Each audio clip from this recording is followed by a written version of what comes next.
तपस्या, इतनी कठोर तपस्या की सिद्धार्थ ने कि उनकी पीठ और पेट सब निकल, सिर्फ हड्डी का साँचा रह गया।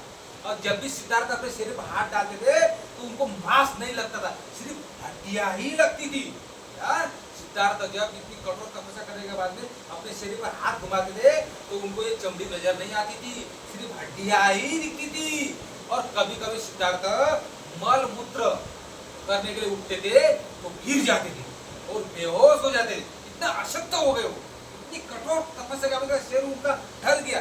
कभी कभी उठते थे तो वो गिर जाते थे, बेहोश हो जाते थे, मल मूत्र करने के लिए उठते थे तो बेहोश हो जाते थे।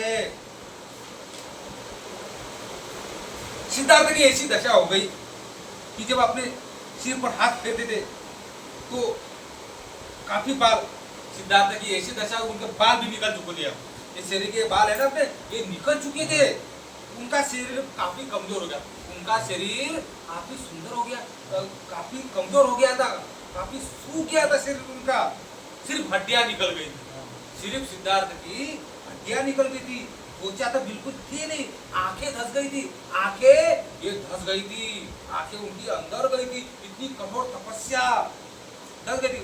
उनके शरीर में हर जगह दर्द होना चाहता है, तो इतनी कठिन तपस्या, उनके शरीर में शरीर टूटा था, इतना दर्द होता था शरीर में उनके, भूख से पीड़ा सताने लगी, भूख से पीड़ा उनकी सताने लगी, इतनी कठोर। अभी उन्हें भूख भी लगी, अगर आपने एक दिन अन्न नहीं खाते तो कैसा लगता है, कभी होते ना, तो वो कभी एक दिन खाते, कभी एक दिन छोड़ते तो उनको भूख की भी पीड़ा रही। और दुर्बल के कारण दो कदम, वो अगर खाना नहीं खाते थे दो कदम भी नहीं चलते पाते, गिर जाते थे।